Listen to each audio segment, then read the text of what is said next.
Je cède maintenant la parole à Monsieur le chef du troisième groupe d'opposition en lui rappelant que son temps de parole est d'une durée maximale d'1 heure. Nous vous écoutons. Merci, Madame la Présidente. Donc, hier, la Première ministre a livré un discours avec 5 grandes priorités. Le coût de la vie, l'économie, les infrastructures, la simplification des services et la protection de notre identité. Elle nous demande d'imaginer ce que serait 4 ans de plus avec la CAQ, donc ce que serait 12 ans de caquisme. Et moi, je le réitère, je dis plutôt aux Québécois, on n'a pas besoin de l'imaginer. Rappelons-nous simplement ce qu'ont été les 8 dernières années avec ce gouvernement. Posons-nous collectivement la question très simple. Est-ce que ça va mieux au Québec qu'il y a 8 ans, au moment où la CAQ a pris le pouvoir? Est-ce que, spécifiquement pour ces 5 grandes priorités, le Québec a avancé ou a-t-il reculé? Est-ce que les Québécois sont plus riches? Est-ce que l'économie du Québec a progressé quand on le compare aux autres pays occidentaux? Est-ce que nos infrastructures coûtent moins cher? Sont-elles mieux entretenues? Est-ce qu'il y a un seul service public qui va mieux? Santé, éducation, peu importe lequel. Est-ce que le français et la culture québécoise se portent mieux qu'il y a 8 ans? Est-ce que le prix des loyers et des maisons s'est amélioré? Je pourrais continuer à poser ces questions-là, mais c'est de ça dont il est question. La première ministre nous demande de faire appel à notre imagination. Moi, je demande plutôt aux Québécois de faire appel à leur mémoire, tout simplement. Et avant de rentrer dans le vif du sujet de ces 5 grandes priorités, je veux quand même rétablir certaines choses. Non, il ne s'agit pas d'une nouvelle session parlementaire. En fait, c'est que la CAQ a mis sur pause les travaux parlementaires cette session à des fins de course à la chefferie, de questions à régler à l'interne.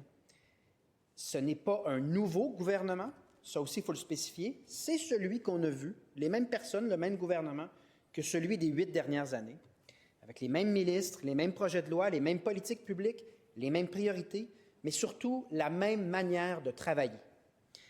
C'est la même CAQ qui dit une chose, fait son contraire. La nouvelle première ministre, là, il y a quelques semaines, a promis un plus petit conseil des ministres et quelques semaines plus tard, en fait, elle l'a augmenté. Puis c'est pas peut-être la politique publique la plus structurante, mais c'est symptomatique.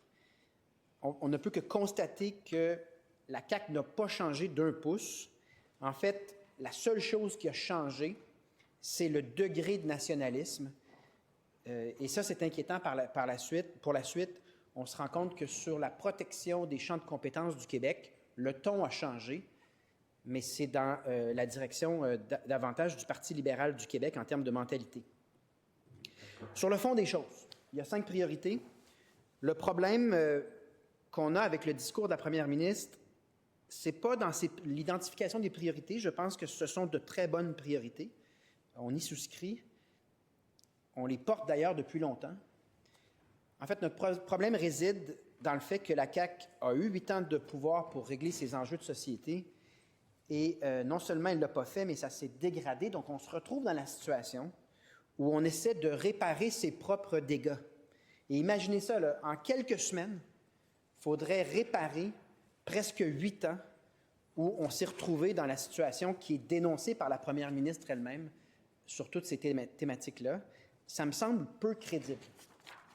Je vais donc profiter de cet exercice pour rappeler aux Québécois qu'on a des propositions au Parti québécois pour chacun de ces sujets-là.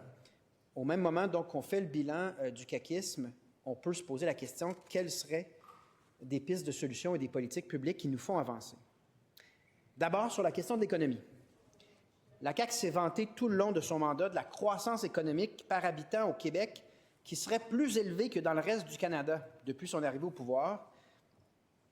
Et ça se fait dans un contexte où les subventions octroyées par ce gouvernement ont été substantiellement plus élevées que durant les gouvernements précédents. Et je me souviens en Chambre, la première ministre, alors qu'elle était ministre de l'Économie, n'hésitait pas à se vanter du nombre d'interventions, de subventions et des milliards de dollars qu'on dépensait tout azimut. Je la cite là, on a fait 25 000 interventions. Mais la vérité, c'est que le modèle économique de la CAQ, c'est celle d'une économie gonflée aux subventions et c'est largement un échec. Ça a été démontré de toutes sortes de manières, mais j'ai récemment posé 6 questions à la première ministre sur ce sujet et je veux les aborder à nouveau parce qu'elles permettent de voir si sortir le chéquier tout azimut pendant qu'on ne construit pas de logement social, pendant que d'autres priorités créent des déceptions profondes dans la population, ce n'est pas une doctrine économique qui a fonctionné. Donc, quelques questions. La première est toute simple. Si la doctrine économique de la CAQ, avec son bar ouvert en subventions aux entreprises, choisies au pif du ministre, était si efficace, pourquoi le Québec a-t-il enregistré une des pires croissances du PIB per capita de tout l'Occident? Quand on regarde la performance économique du Québec sous la CAQ, on constate que l'augmentation entre 2018 et 2025 n'aura été que de 4,9 %, ce qui fait une moyenne annuelle de la croissance économique de 0,7 %. C'est parmi les résultats les plus faibles en Occident pour cette période. La CAQ va nous répondre, bien, nous, on se compare au Canada.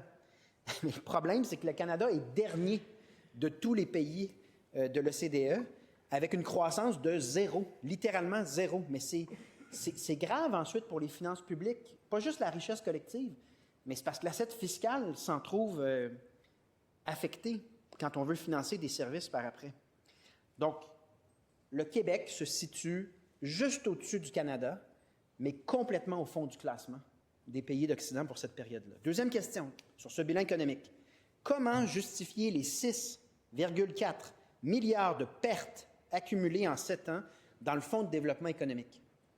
Perdre 6 milliards de dollars dans des mauvais investissements, le Fonds de développement économique, là, c'est le véhicule privilégié du gouvernement pour effectuer des interventions structurantes au bénéfice du développement économique du Québec. Je ferme les guillemets, là, c'est comme ça qu'on nous le présentait. Moi, je vous dis que perdre 6,4 milliards dans un fonds qui est supposé stimuler l'économie alors qu'on est à 0,7 % en moyenne de croissance par année, ça, c'est historique, Madame la Présidente. Et c'est un record auquel la première ministre, alors qu'elle était ministre de l'Économie, a largement contribué. Troisième question. Comment la première ministre explique-t-elle les nombreux fiascos financiers qu'elle a elle-même défendus ici et sur toutes les tribunes?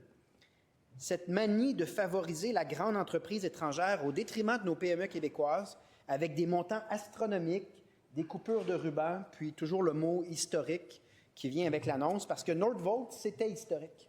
C'est ce qu'on nous a dit. La baie James, mesdames et messieurs, 710 millions de dollars de pertes. Mais si c'était que Nordvolt, puis je ne le minimise pas, là, à 710 millions, c'est pas rien. Mais imaginez, Lyon, c'est 227 millions. Flying Well, c'est 55 millions. Recyclage Carbone-Varennes, c'est 365 millions. On a également perdu 84 millions dans Enerkem, 100 millions dans Polycar. On pourrait continuer, là, mais on se retrouve à la fin avec des milliards et des milliards qui ont été perdus, au même moment où la première ministre nous dit qu'il faudrait vraiment investir dans le logement social, parce que le problème des dernières années, c'est qu'on n'a pas investi là-dedans. On sait que la première ministre dit vouloir réduire l'interventionnisme. Donc, c'est ce qu'elle a dit hier. L'interventionnisme, c'est justement cette manie de l'État d'octroyer au pif du ministre les gagnants là, avec des chèques. Mais je rappelle qu'elle a été, en fait, plus dépensière que Pierre Fitzgibbon lui-même.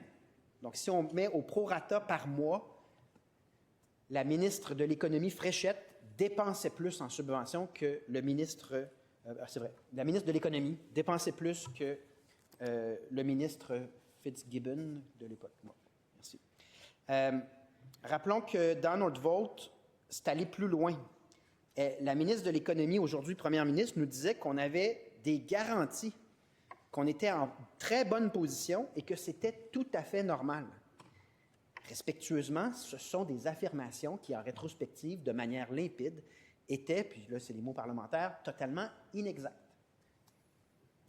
Il y aurait d'autres mots, mais c'est le mot parlementaire, inexact. Quatrième question. Comment la première ministre explique-t-elle l'échec retentissant de la réforme d'Investissement Québec? Sous la CAQ, on a abouti à un rendement de 0 % l'année dernière. Et le rendement sur 5 ans a été 2 fois moins élevé que celui de son équivalent fédéral, qui est la BDC. Pendant ce temps, le nombre de cadres a explosé, tout comme le nombre d'employés. Comment expliquer la croissance, cinquième question, comment expliquer la croissance anémique de la productivité, parce qu'indépendamment du PIB per capita, on peut également mesurer la productivité du Québec. Bien, il y a un fait bien documenté par le Centre de productivité et de prospérité des HEC Montréal. Il y a quelques semaines à peine, la politique fiscale en matière d'innovation pilotée par la première ministre elle-même était qualifiée par ce Centre de productivité et de prospérité comme une réforme fiscale coûteuse à l'efficacité incertaine.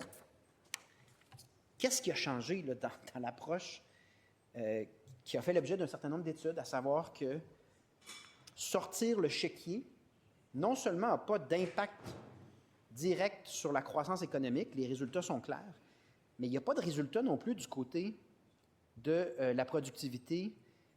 Ce qu'il faut changer pour cela, c'est orienter nos crédits d'impôt vers cette productivité et cette innovation-là.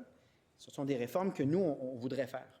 Et finalement, dernière question sur l'économie. Après avoir défendu pendant des années que la hausse majeure, alors que la première ministre était ministre de l'Immigration, la hausse majeure des seuils d'immigration allait permettre de combler la pénurie de main-d'œuvre, parce que c'est ce qu'on nous a dit pendant des années. C'était le discours de Jean Charest à l'origine, mais ça a été repris par la ministre de l'Immigration de l'époque, aujourd'hui première ministre. On nous disait que ça réglerait la pénurie de main-d'œuvre. Comment justifie-t-elle que sa politique migratoire du toujours plus, alors qu'il y a... Comment elle le justifie alors qu'aujourd'hui, on est toujours en pénurie de main-d'œuvre? Pourquoi cette perte de contrôle sur l'immigration temporaire n'a eu aucun effet sur la pénurie de main-d'œuvre?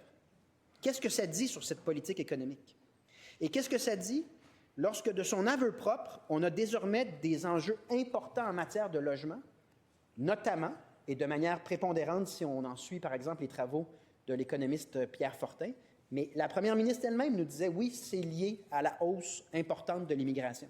C'est ce que son prédécesseur, premier ministre, a dit à d'innombrables reprises. Donc, quelle conclusion tirer des politiques également économiques sur le plan de l'immigration lorsque la première ministre était ministre de l'Immigration? Qu'est-ce qu'on tire de ça comme bilan économique de 8 ans de caquisme? La vérité, c'est que tous les indicateurs économiques nous montrent de mauvaises politiques, une stagnation, un immobilisme. Et c'est ça la réalité qui nous oblige à changer assez drastiquement d'approche. Donc, un gouvernement du Parti québécois s'engage aux choses suivantes en réaction à ces constats. Une réduction historique du fardeau fiscal des entreprises.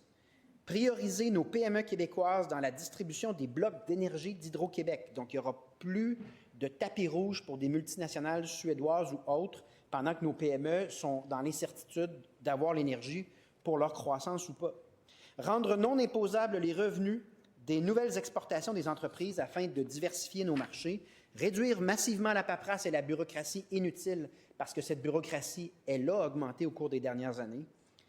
On veut des crédits d'impôt, comme je le disais, orientés sur la productivité et non pas sur le nombre d'emplois créés, parce que nous ne sommes pas dans une situation où l'indicateur devrait être le nombre d'emplois, mais bel et bien voir comment on peut faire des gains de productivité et d'innovation. On veut également abolir toutes les barrières fiscales qui compliquent le rachat d'une entreprise, parce qu'on a des pertes importantes en productivité lorsqu'une entreprise saine du Québec ne trouve pas preneur et s'effondre finalement. Ça influence beaucoup notre richesse et notre productivité. Et finalement, encourager fiscalement la robotisation et l'automatisation. On parle aussi de l'implantation de l'intelligence artificielle pour améliorer la productivité. Donc, ce sont parmi nos engagements et nos priorités. Et on voit que c'est un changement de cap assez substantiel avec les politiques de ce gouvernement depuis maintenant près de 8 ans. Sur les questions, deuxième point, d'identité et d'immigration, c'était donc une autre thématique abordée par la première ministre. Sur cette question, comme tant d'autres, je pense qu'on doit voir la différence entre le discours de la CAQ et ce qui s'est produit. Je veux d'abord rappeler certains faits sur ce sujet. Fait indéniable, sous la CAQ, nous avons vécu le pire déclin du français de notre histoire. Et ça, ce sont tous les indicateurs nous le donnent, là. Prenez-le sous l'angle du français au travail, comme langue parlée dans l'espace public ou langue parlée à la maison. Prenez-le comme langue de consommation culturelle. Toutes les études indiquent qu'on est en déclin. Et ce déclin, il a eu lieu au cours des dernières années. Je fais référence au commissaire à la langue française là-dessus qui l'a démontré. En matière de langue, donc, on ne doit pas seulement tenter de freiner le déclin, parce que le déclin a déjà eu lieu dans les dernières années. On doit tenter d'inverser la courbe sur le français. Et dans les années 90, fait intéressant, avec des seuils de 35 000 par année, le français a même progressé à Montréal à l'époque. Il était en légère progression. Personne ne parlait de crise du logement, bien évidemment. J'ai déjà loué un appartement pour 536 $ au centre-ville de Montréal. Ça n'existe plus, je vous le confirme. Mais il faut voir ce qui s'est produit en quelques décennies, en si peu de temps. On a un recul du français qui est mesuré de toutes les manières possibles. Cette inabordabilité du logement. Et on doit donc avoir le courage d'agir en matière d'immigration, mais pas seulement. Il y a la question des institutions d'enseignement supérieur également, comme plusieurs autres enjeux. Donc, vous comprendrez notre surprise de voir que la loi 1 de cette séquence politique pour une nouvelle première ministre aura été de renouveler une clause dérogatoire 1 an à l'avance, en sachant que ce qu'on vient de faire, c'est confirmer le statu quo et que nous savons tous que le statu quo, c'est le déclin qui est mesuré. Donc, un gouvernement du Parti québécois va appuyer des mesures beaucoup plus fortes, va aller de l'avant avec des mesures comme la loi 101 au cégep, instaurer une épreuve uniforme de français obligatoire pour tous. Sur la culture, encore une fois, je pense qu'on a le devoir d'en faire davantage. Je reconnais les efforts du gouvernement dans cette matière-là, mais il faut comprendre dans quoi on est en ce moment. C'est des géants du Web qui n'ont pas de considération. Un gouvernement fédéral qui négocie sans nous démontre de toutes sortes de manières qu'il n'est pas intéressé par le sort de la francophonie au sein du Canada. Nous sommes que 2 % de francophones dans toute l'Amérique du Nord. C'est un océan qui a lieu en langue anglaise et nous sommes la goutte d'eau là-dedans. Nous vivons littéralement à la porte de l'empire culturel le plus influent, le plus pesant des temps modernes. Et il faut en être conscient, c'est une bataille à armes inégales. Et là-dessus, j'ai toujours pensé qu'il n'y aura pas de salut tant qu'on n'aura pas les pleins pouvoirs sur ces questions-là. Et le mandat de ce gouvernement aura au moins permis de démontrer que sans notre indépendance, il y a des demandes légitimes qui se font. Puis la réponse, ce sont des refus qui ont un impact épouvantable sur cette culture québécoise qui est unique et qui a une valeur. Donc, le gouvernement du Parti québécois va miser sur une culture québécoise plus présente dans nos classes, des œuvres communes à lire pour tous les jeunes Québécois, miser sur une meilleure diffusion du contenu québécois à tous les niveaux, et miser sur l'indépendance du Québec en sachant que ce gouvernement fédéral, sur le plan linguistique comme culturel, n'est pas notre allié. Il nous réserve en fait le même sort qu'il a réservé à tous les francophones dans toutes les autres provinces canadiennes. Et les chiffres sont assez éloquents à ce niveau-là sur quelques décennies. Finalement, sur l'immigration, je veux rappeler quelques faits. Le gouvernement de la CAQ, sous la politique pilotée par l'actuelle première ministre lorsqu'elle était à l'immigration, aura été le plus immigrationniste de l'histoire du Québec. En tout cas, du dernier siècle. Il faudrait revoir si, au 19e siècle, mais encore là, en termes de nombre de personnes, en chiffre absolu, il n'y a pas de doute. Jamais le Québec n'aura accueilli autant de nouveaux arrivants en si peu de temps que sous ce gouvernement. Nous avons accueilli autant de personnes sous la CAQ que lorsqu'on fait l'addition de tous les nouveaux arrivants entre la Révolution tranquille de Jean Lesage jusqu'à Philippe Couillard. J'ai vu l'échange entre la chef du deuxième groupe d'opposition et la première ministre, là, mais prenez la mesure de ce chiffre-là. Pas surprenant qu'on ait des défis par la suite. En termes de logement, c'était le sujet d'aujourd'hui dans cet échange. Et à nouveau, si on se compare aux pays de l'Occident, c'est comme pour l'économie, on aura été un des endroits les plus immigrationnistes de l'Occident, à part le Canada. Donc, on arrive juste deuxième dans le classement. Et le résultat, il était annoncé à l'avance. Jamais le français aura autant décliné. La pire crise du logement depuis très longtemps et des services publics qui peinent à s'adapter à un choc démographique parce que c'est ça que c'est. Il y a une question de nombre qui crée un choc sur la capacité d'adaptation de la société. Et le prédécesseur de l'actuelle première ministre nous avait promis à ce niveau-là de corriger le tir avec un mandat fort. Et je me souviens très clairement lors de la dernière campagne électorale, donnez-moi un mandat fort et j'obtiendrai tous les pouvoirs en immigration. Donc, ce gouvernement ne peut pas nier la légitimité de vouloir décider par nous-mêmes. C'est ce que le prédécesseur de la première ministre actuelle promettait de faire. Il a même parlé d'un référendum en immigration. Et le bilan, bien, il est là, il n'a pas eu lieu, il ne s'est rien passé, puis on n'a toujours pas ces pouvoirs-là, même si c'était une question de survie de la nation. Donc, on est pris dans un modèle qui nous est imposé par le fédéral, et j'insiste sur ce point-là, à la décharge du gouvernement actuel, ce sont des décisions antidémocratiques si on regarde ce qui a été discuté et décidé en cette enceinte. Ce sont des décisions qui viennent d'un autre Parlement, qui n'est pas le nôtre et qui ne correspond pas à la volonté démocratique des Québécois. On a présentement, on s'est approché de près de 600 000 immigrants temporaires. Là, on est peut-être autour de 550 000 temporaires sur le territoire. C'est une augmentation qui a été fulgurante.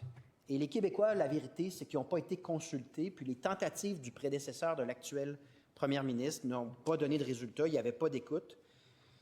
Donc, la réalité, c'est que la CAQ a échoué à reprendre le contrôle de la planification d'immigration des mains du fédéral. Et donc, elle a, par le fait même, échoué à ses propres promesses, parce qu'on nous avait promis, rappelez-vous, d'en prendre moins pour en prendre soin. Ensuite, on nous avait dit que dépasser 50 000 personnes par année, ce serait suicidaire. Des mots pour lesquels on peut réfléchir si c'était le bon choix de mots, mais quand même, on ne peut pas aller plus loin en termes de décibels sur une information. Comment est-ce qu'on peut faire l'inverse après et être devant la période où le gouvernement qui aurait été le plus immigrationniste de notre histoire? Les étudiants étrangers ont pratiquement doublé sous la CAQ. Le PTET, donc le volet de travailleurs étrangers temporaires que Québec contrôle, mais sous la CAQ, il est passé de 17 000 à 80 ou 90 000, dépendamment des chiffres les plus récents. Ça, c'est l'action du gouvernement qui faisait du recrutement partout dans le monde en faisant des représentations, des fois des promesses, comme quoi ça se transformerait en un statut non pas de temporaire, mais de permanent. Et lorsque je suis intervenu et j'ai demandé à l'actuelle première ministre, alors qu'elle était à l'immigration, je lui ai dit urgemment, il faut une planification du nombre de temporaires qui viennent sur le territoire. Elle m'a vraiment répondu que c'était impossible de placer des seuils sur l'immigration temporaire parce que ce serait une économie planifiée, ce qui est une référence au communisme, là, ou au système très socialiste qui tente de contrôler l'économie par voie étatique, ce qui était évidemment inexact, erroné, parce que pas longtemps plus tard, ce gouvernement a tenté de se raviser et de mettre un plafond sur le nombre de temporaires, mais on était déjà rendu à 600 000.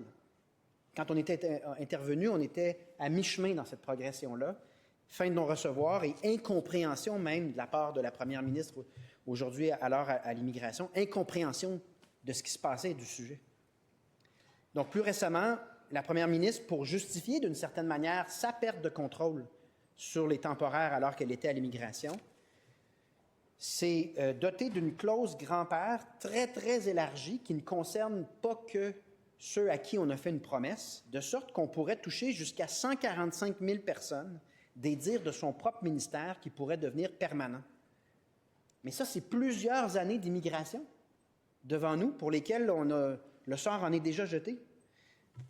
Donc, au final, Madame la Présidente, dans toutes les catégories d'immigration, la CAQ aura établi de nouveaux records à des niveaux où même le Parti libéral du Québec n'a jamais osé aller. C'est donc ça, malheureusement, le bilan de la CAQ, en partie en raison d'un régime fédéral qui a agi de manière antidémocratique, certes, mais c'était quand même la doctrine du gouvernement d'être fédéraliste puis de dire que la relation avec le fédéral fonctionnerait. Le bilan, maintenant, donc, appartient au gouvernement en ce sens-là. Et le Parti québécois, devant ça, devra remédier à la situation. Donc, réduire de moitié l'immigration temporaire sur le territoire, des seuils de 35 000 permanents acceptés par année ce qui est le seuil historique qui fonctionnait à l'époque. Et on a un plan là, de plusieurs pages et de 240 notes de bas de page. Donc, ceux qui s'intéressent à ce sujet-là, c'est disponible en ligne. Un mot maintenant sur les infrastructures, parce que ça aussi, c'est une priorité de la première ministre. De tous les sujets, c'est probablement l'une des plus grandes catastrophes au Québec dans les dernières années. On n'en parle pas assez, mais en quelques années à peine, nous avons perdu collectivement le pouvoir de livrer de l'infrastructure. Parce que les coûts ont tellement explosé, ont tellement augmenté par rapport à l'inflation, que le PQI, donc le Plan québécois d'infrastructure, n'arrive plus à suivre. Ça coûte trop cher. J'entendais hier la première ministre nous dire qu'il fallait couper moins de rubans. Je suis d'accord. Oui, il faut aller en maintien des infrastructures existantes, mais c'est quand même curieux qu'elle nous parle dans le même discours du troisième lien. Je ne sais pas, on est rendu à combien de milliards pour ce tunnel-là, là? Mais j'ai été étonné qu'on veuille faire une troisième campagne électorale du côté du gouvernement sur le troisième lien. Et donc, la question que je me pose, c'est où était-elle durant ces 8 dernières années, lorsque la CAQ a laissé dépérir nos infrastructures? On est rendu à 45 milliards en déficit de maintien des actifs, ce qui est vraiment un bilan très lourd à porter. Et parmi les autres constats, c'est moins de concurrence dans les appels d'offres. Donc, si on essaie de s'expliquer pourquoi au Québec, ça coûte si cher construire par rapport à d'autres endroits en Amérique du Nord, premier indice, lorsque la CAQ arrive au pouvoir, donc le chiffre que j'ai est en 2019, il y avait en moyenne 4,7 appels d'offres par soumission. Soumissionnaires par appel d'offres. Donc, 4 ou 5 compagnies qui font une offre pour obtenir le contrat. Et le plus récent chiffre, après 8 ans de caquisme, on est rendu à une moyenne aussi basse que 2,6. Qu'est-ce que ça veut dire, moins de concurrence? Ça veut dire des prix plus élevés. C'est le principe de base à ce niveau-là. Donc, il n'y a tout simplement plus assez de concurrence pour les ouvrages publics. Quand on va voir l'industrie de la construction pour dire essentiellement pourquoi ça coûte si cher, on nous répond le cadre réglementaire est plus lourd que jamais, venant d'un gouvernement qui a été élu comme principale promesse en passant de réduire la bureaucratie et la lourdeur administrative. On nous répond, et je pense que c'est un argument qui se vaut, s'il y a trop d'étapes, trop de bureaucratie, ça augmente le risque et ça augmente les coûts pour chaque projet. L'augmentation des exigences gouvernementales au cours des 10 dernières années entraîne des coûts supplémentaires estimés entre 900 millions et 1,5 milliard par année pour le milieu municipal seulement. Donc, c'est une augmentation totale des coûts qui est substantielle.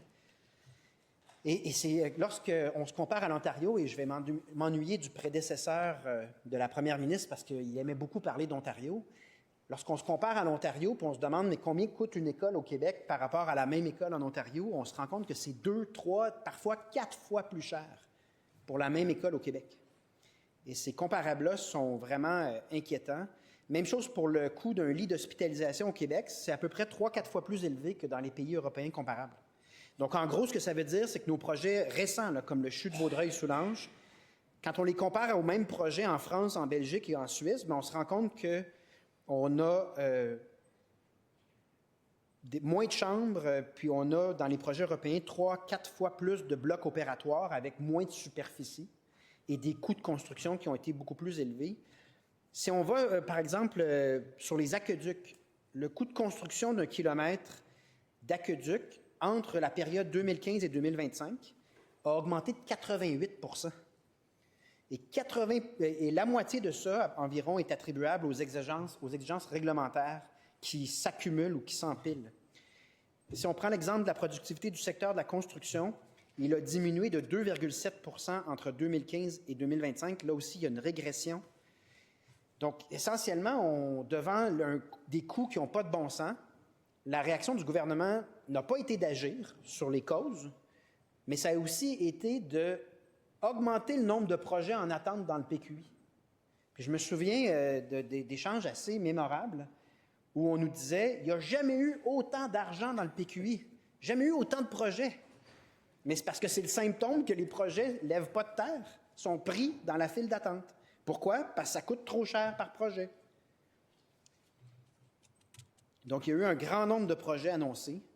Mais plusieurs d'entre eux n'ont finalement pas eu lieu. Puis ça aussi, ça fait partie des enjeux de confiance par rapport à un gouvernement qui dit une chose puis ne le fait pas ou fait l'inverse après.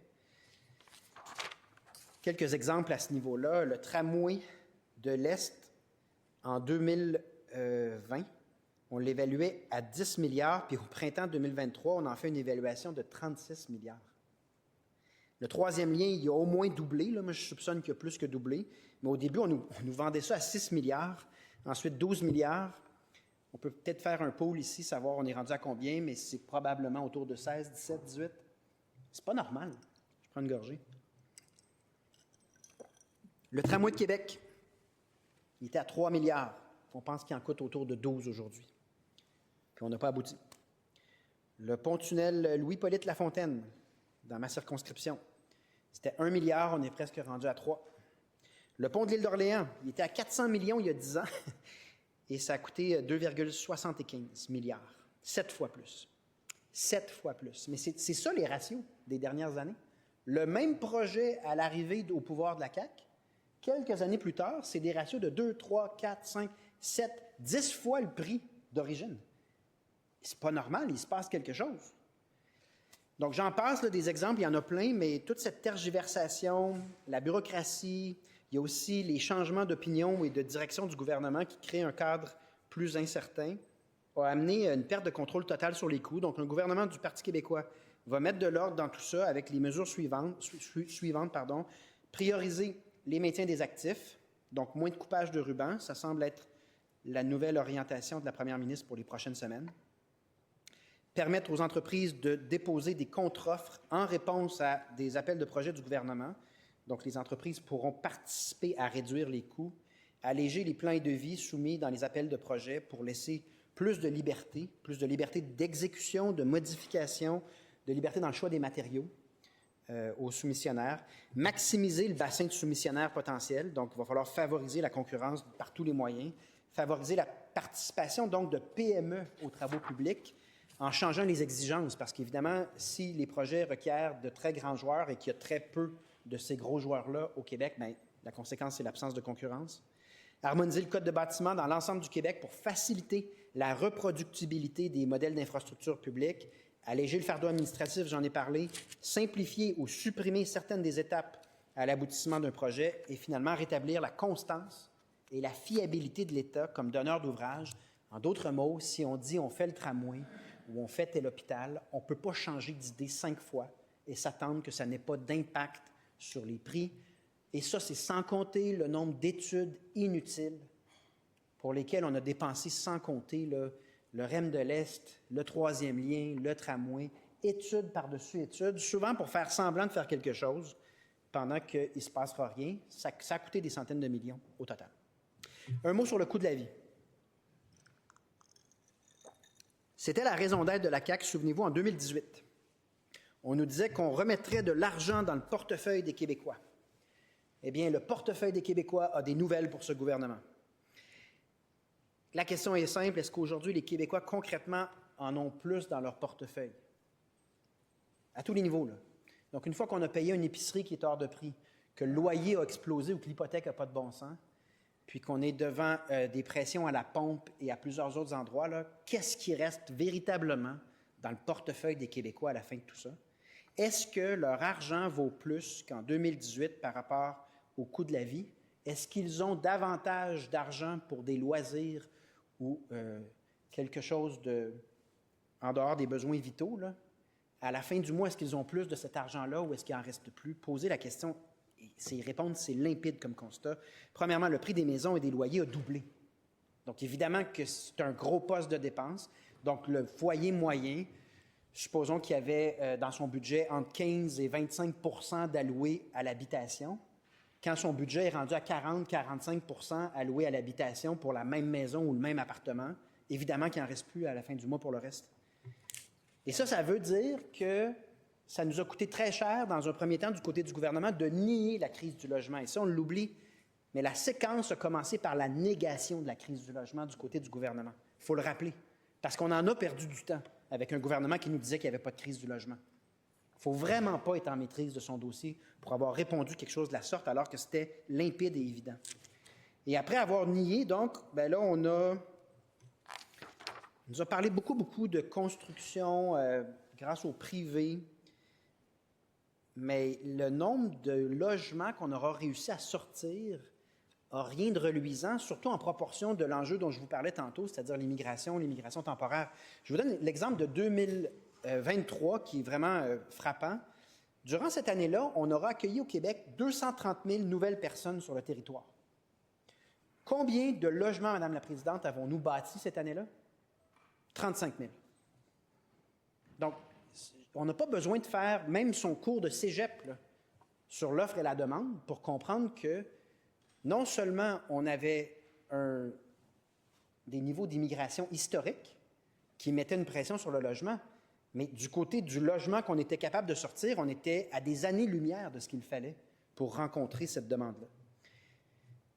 La résultante, c'est qu'on a confisqué à toute une génération le rêve de devenir propriétaire, et moi, je pense que c'est dangereux parce que c'est un bris du contrat social lequel peut amener une forme légitime de colère dans cette génération-là. Ça fait longtemps qu'on n'a pas vu ça. L'Occident et le Québec spécifiquement, dans chacune des générations, a été bâti sur l'idée que la prochaine génération aura mieux et sera plus riche que la précédente. Si on inverse ce principe-là, les phénomènes démocratiques et sociaux qui vont découler de ça ne sont pas à être sous-estimés de mon point de vue. Puis là, mettez là-dedans qu'on est dans la pire inflation alimentaire des pays du G7. Juste pour vous donner une idée, là, pour une famille de 4, en 2026, on parle d'une hausse du coût du panier d'épicerie de 27 % plus élevé qu'il y a 5 ans. Donc, tout le monde le voit, tout le monde le ressent. Puis, il y a toujours cet écart à la pompe entre nous et nos voisins qui est amplifié par des conflits géopolitiques sur lesquels on n'a pas de contrôle, certes, mais qu'on est obligé de nommer, dans le sens où ça se peut qu'il y ait d'autres conflits géopolitiques. Là.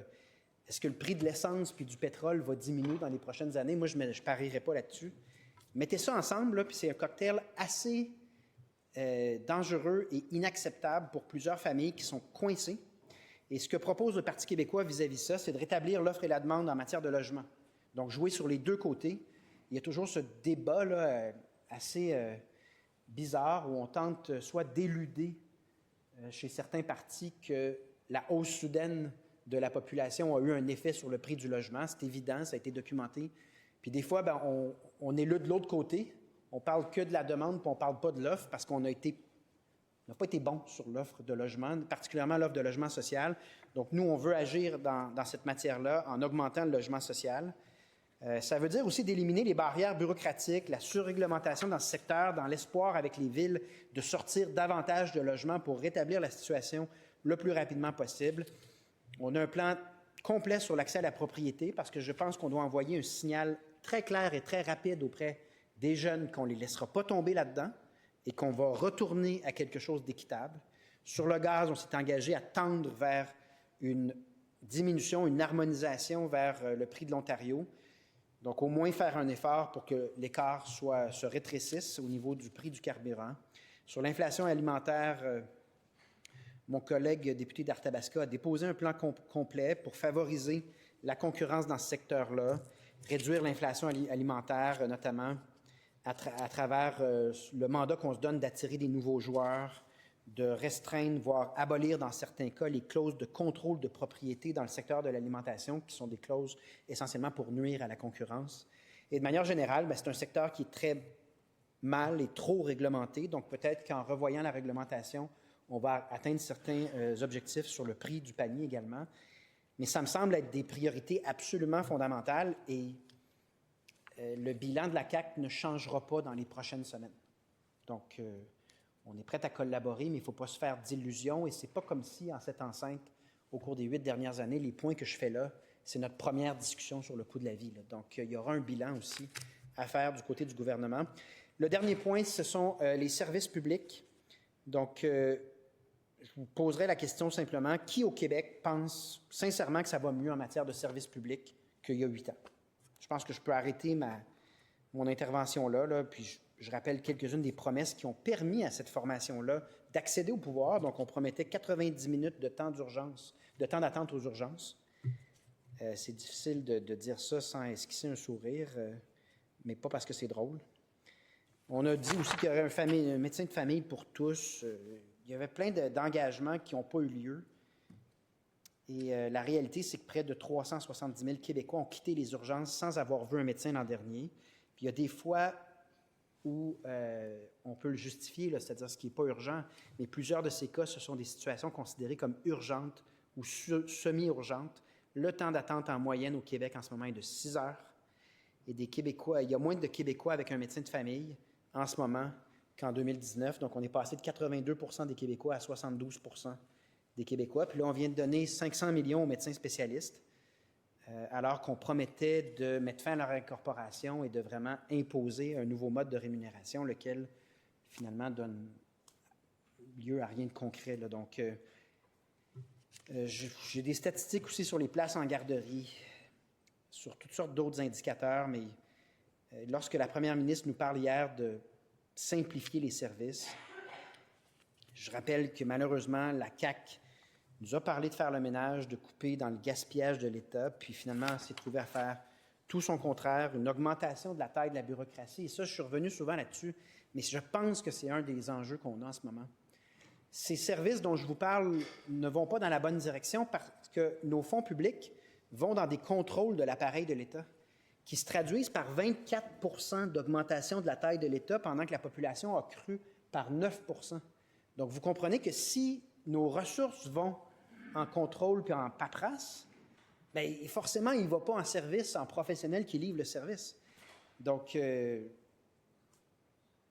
plusieurs engagements là, de la CAQ qui n'ont pas été respectés, je passe rapidement, mais on s'est rendu, bref, à un point où même le protecteur du citoyen a dit que l'État québécois était devenu tellement lourd et rempli de contrôles bureaucratiques qu'on en était devenu à déshumaniser les services publics. Et promenez-vous auprès de tous les professionnels, éducation, santé communautaire, c'est exactement ça qu'ils vont vous dire. J'aimerais ça faire ce pourquoi j'ai été formé, j'aimerais ça remplir la mission qu'on m'a confiée, plutôt que de remplir des projets, des appels de projets, puis de la paperasse de reddition de comptes qui occupe une proportion ahurissante de mon temps.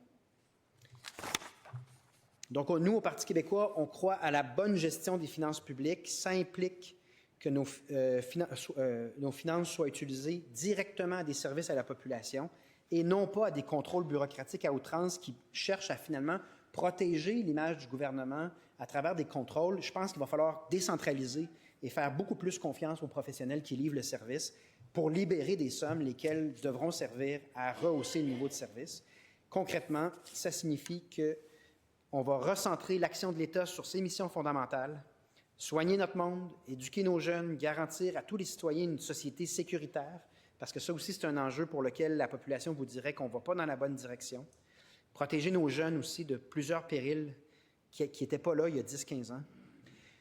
Ça veut dire aussi de faire des choix difficiles sur les missions périphériques de l'État, c'est-à-dire que si une mission n'est pas parmi les missions essentielles pour lesquelles on ne remplit pas les attentes de la population, il va falloir couper ailleurs, parce que les ressources, l'assiette fiscale, surtout avec la croissance économique anémique qu'on a connue, elle ne s'améliore pas. Donc, on devra faire ces choix-là. Réduire les contrôles administratifs veut dire réduire la bureaucratie, mais aussi décentraliser. Ce seront les origines du Parti québécois. Décentraliser au profit des régions, notamment. Décentraliser la décision plus proche de l'action et non pas loin dans des tours à bureau. Nous allons mettre fin au plus grand gaspillage de fonds publics de toute l'histoire, de tout ce que je viens de vous nommer, là. S'il y a une chose à retenir, c'est que le pire gaspillage n'est pas celui de ce gouvernement. Il est bien le fait du gouvernement fédéral. Puis on passait énormément de temps au Québec à parler du gaspillage ici à l'Assemblée nationale, mais somme toute, les indicateurs n'ont rien à voir avec le degré d'inutilité, de dédoublement et de gaspillage qu'on voit à Ottawa. Récemment, je voyais des travaux parlementaires à Ottawa où on parlait du coût des soupers, des dîners et des déplacements du premier ministre du Canada, Mark Carney. Si ça avait lieu dans le gouvernement actuel ou dans un gouvernement du Parti québécois ou du Parti libéral, peu importe, jamais, jamais le gouvernement survivrait. De la même manière qu'on a parlé de SACLIC, on a fait une commission d'enquête, ça a coûté 1,2 milliard. Regardez ce qui est arrivé quand il y avait 6 milliards de gaspillés dans exactement les mêmes circonstances à Ottawa. Ça, c'est drôle. Ça n'a pas l'air intéressé. C'est comme si on n'en parle pas. C'est ça la conséquence de ne pas être maître chez nous. La moitié de nos impôts s'en vont à un endroit où il y a bien plus de gaspillage que tout ce que j'ai pu nommer en 1 heure de discours. Donc, je laisse ça pour la réflexion de mes collègues fédéralistes.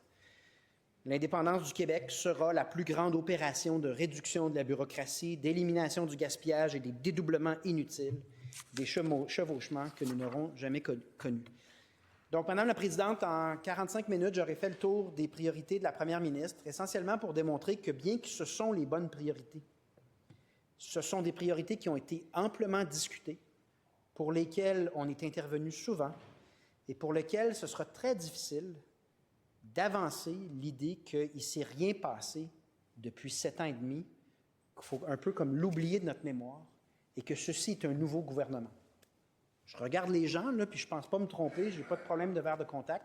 Je pense que ce sont les mêmes personnes. Et je pense que c'est pas mal les mêmes politiques publiques. Donc, ce n'est pas un nouveau gouvernement et ce n'est pas une nouvelle session.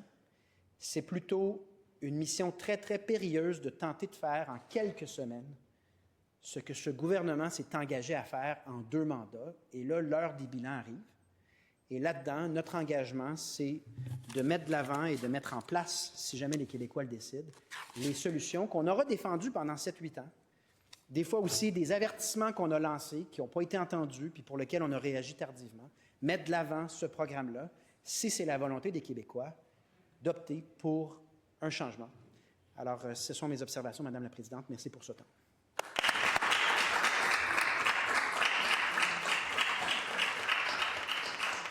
Je vous remercie, Monsieur le chef du 3e groupe d'opposition.